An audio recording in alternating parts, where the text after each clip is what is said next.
गिल को एडजस्ट करने के चक्कर में कितने सारे एडजस्टमेंट हुए हैं ये समझ रहे हो तुम लोग। मैंने कहा भाई शुभमन गिल को क्या अपनी जगह खोनी पड़ेगी या फिर नंबर 3 पे आना पड़ेगा।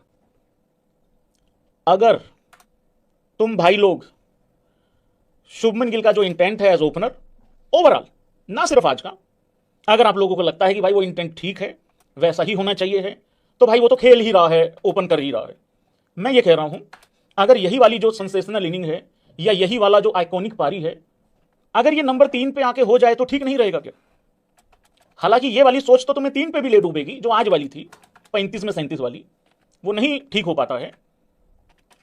मैं बस इतना कह रहा हूं कि अगर मेरे देश के पास कुछ अल्ले पल्ले नहीं है, कोई और बंदा नहीं है, या कोई और ओपन अच्छे से नहीं कर सकता, या फिर सारा ठेका अभिषेक ने उठा रखा है, फिर तो बात चलो अलग है। फिर तो आप करवाते रहो, चलते रहो ऐसे जो चल रहा है। नंबर 3 पे भी हालांकि इशू है, फिर वो तिलक वाला और सूर्या वाला इशू आ जाएगा वहां। हालांकि वहां 3 तो सबका है, 3 पे तो ऐसा हो रखा है कि वो तो किसी का भी है, जिसने पहले कपड़े पहने वही 3 पे कूद जाए। 3 नंबर तो ऐसा बना दिया है। बट अब मुझे समझ में आया कि we are flexible team actually, so हम फ्लेक्सिबल हैं काफी। ओपनर हमारे अकड़े हुए हैं, बहुत अकड़ है इनमें, ये नहीं बदलेंगे अपना नंबर, और बदलना भी नहीं चाहिए, जैसे अभिषेक अच्छा कर रहा है और शुभमन गिल ने आज एक स्मार्टली प्ले किया है यहाँ पे। तो अगर हो जाता तो कुछ रिक्वेस्ट है गरीब आदमी की, मतलब ऐसे हाथ जोड़ के। बाकी देख लो यार, समझदार लोग हो, इकट्ठे होके फैसला ले लेना जैसे भी आप लोगों को ठीक लगे। बाकी मेरा तो बस इतना है कि अगर एक ओपनर, मैं बेसिकली शुभमन गिल के अगेंस्ट हूं नहीं, मैं शुभमन गिल की जो सोच है मैं उसके अगेंस्ट जा रहा हूं T20 आई में। और जब बहुत सारे ठीक ठाक तरीके से मौके मिल गए उसके बाद बोला है मैं, मेरे को ओपनर कौन सा पसंद है और कौन कौन मेरी इस सोच के साथ सहमति रखता है बताना जरूर। मुझे ओपनर वो चाहिए जो जाके पहली दूसरी बॉल पे छक्का मारने से पहले घबराए ना। अगर कोई गड़बड़ होती है, अगर वो आउट होता है जल्दी, उसके दो फायदे हैं, या तो वो आउट ही हो जाएगा, बॉल नहीं खराब करेगा, अरे फिर नंबर 3 पे जाके तुम रोक लो ना, संभाल लो जो संभालना है तुमने, फिर कोई दिक्कत नहीं है। लेकिन अगर मेरा ओपनर ही ये सोचेगा कि मैं डीप जाऊंगा, भाई मेरे को इससे जहर चढ़ता है भाई, एलर्जी है मुझे इससे बहुत ज्यादा। मेरा ओपनर डीप जाऊंगा तब सहमति है, तब उससे पूरी सपोर्ट है।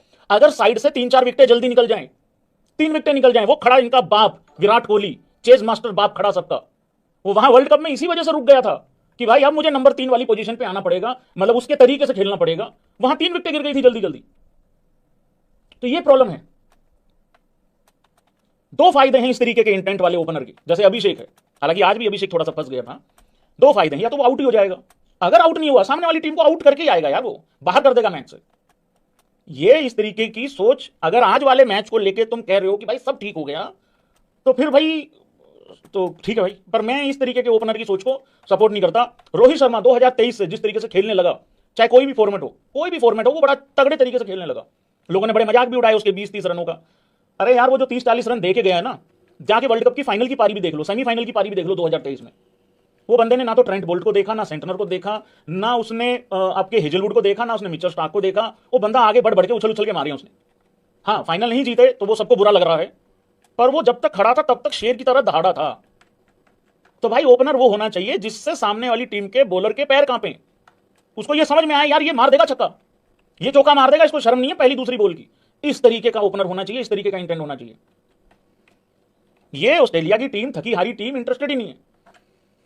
जब इनके मेन मेन प्लेयर बाहर चले गए उसके बाद तो बड़ी शर्म आ रही थी यार, कहीं हार तो नहीं जाएंगे, फिर अब तो पक्का ही जीतना है, चलो शुक्र है भगवान का जीत गए। तो भाई इस तरीके का ओपनर चाहिए अपने को, तगड़े वाला जो छक्का। और ये शुभमन गिल से ये गलत काम करवा रहे हैं कि जाके तू टुल्लागिरी कर। मैंने कहा भाई शुभमन गिल को क्या अपनी जगह खोनी पड़ेगी या फिर नंबर 3 पे आना पड़ेगा? खोनी तो इसलिए नहीं मुझे पॉसिबल लगती है क्योंकि वो कैप्टन है आने वाले टाइम का, तो ये वाली चीज है। तो मैं इस तरीके के ओपनर को सपोर्ट करता है। बाकी यस पिच काफी डिफिकल्ट था, हो क्या रहा था थोड़ा सा यहाँ समझाना पड़ेगा थोड़ा सा उस हिसाब से। पिच थोड़ा सा बिहेव ठीक नहीं कर रही थी। हो क्या रहा था, जैसे ही टप्पा खाती थी बॉल इधर जा रही थी, कभी लेग एम्पायर की तरफ जा रही थी। पिच काफी डिफिकल्ट था। 1-2 बॉल तो ऐसा भी हुआ है कि टप्पा खाई है और वहीं दफन हो गई है। हाँ उसको ऐसे करके ऐसे उखाड़ा गया है वहां से। पिच बहुत डिफिकल्ट थी क्योंकि, और इस बात में दम है भाई, इस बात में दम इस वजह से है, आप क्यों नहीं समझते हैं ये चीज? आप कप्तान से ज्यादा जानते हैं,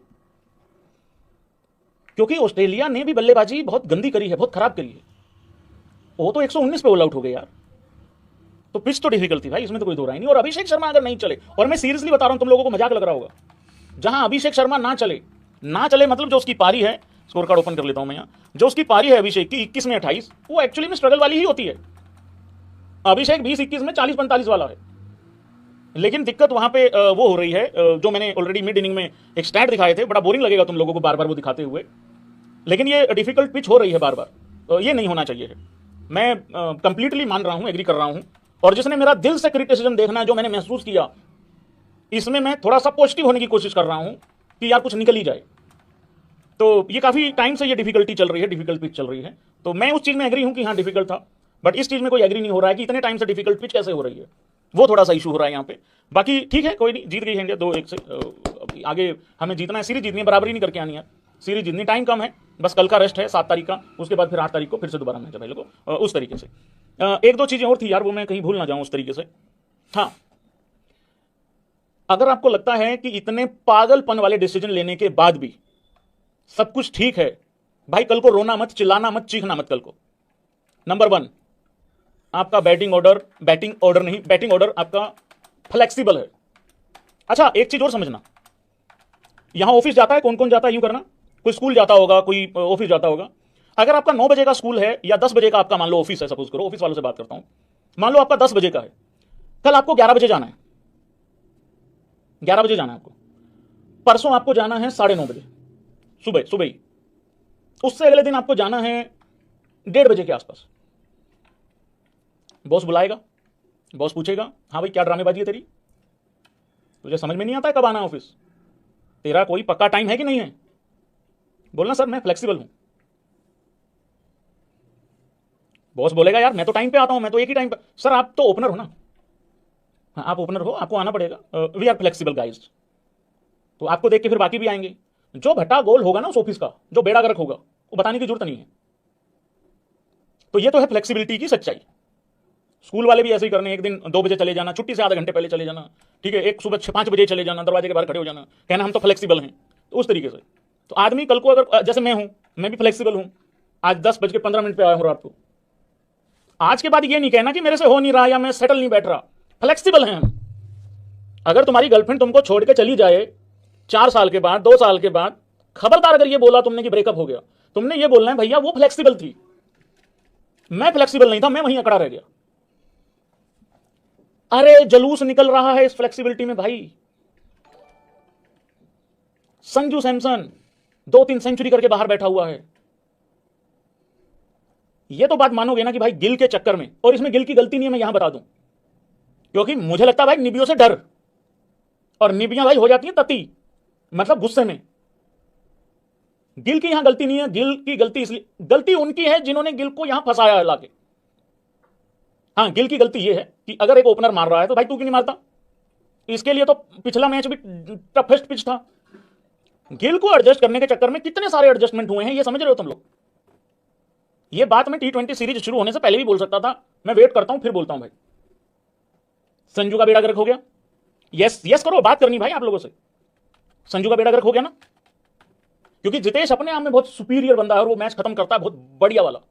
वो ऐसा बंदा अकेले दम पे शायद वर्ल्ड कप ले आएगा निकाल के। अगर मान लो ये हालात रहे ना कि यार 10 बॉल में 25 चाहिए, हो सकता है वो वहां से वर्ल्ड कप ले आए निकाल के, ऐसा है वो। गिल एडजस्ट करने के चक्कर में पूरी टीम के साथ कैसा हो रहा है वो समझ लो पहले। जायसवाल कैसे आएगा वर्ल्ड कप की टीम में, और अगर नहीं आएगा तो भाई कैसे चलेगा यार। वो तिलक सब कुछ ठीक ठाक करके उसको नंबर नहीं मिल रहा अपना। सूर्या गाती भैया गाती भैया गाती भैया गाती भैया गाती भैया गाती भैया कर करके यार को बात हो रही है यार भैया। ओ भाई हमने ना कप्तानों के बयान सुने हैं, महेंद्र सिंह धोनी के, विराट कोहली के, क्रेडिट वो भी देते होते हैं अपने कोचेस को। ये रोहित शर्मा अभी अभी गया यार थोड़े दिन पहले, और तुम तो रोहित शर्मा को बहुत ज्यादा मानते हो, जानते हो। मी गोती भैया, मी गोती भैया, मी गोती भैया, मी गोती भैया, सेम पेज भैया, गोती भैया। यार हमारी तरफ से चाहे तुम एक पलंग पे खड़े हो जाओ, कोई दिक्कत नहीं है। अरे वो एक आदमी यार कुछ गलत कर सकता है ना, एक आदमी कुछ गलत नहीं कर सकता, कर सकता है, तो दूसरा आदमी क्या कहेगा, हाँ बहुत बढ़िया बहुत बढ़िया बहुत बढ़िया गोती भैया, सेम पेज भैया, सेम पेज। क्या चल रहा है भाई। अर्शदीप को पहले 2 मैचों में बाहर करते हो, फिर तीसरे में लेके आते हो, पाजी तुसी ग्रेट हो, स्टोरी लगाते हो। पाजी पहले कहां गए हुए थे,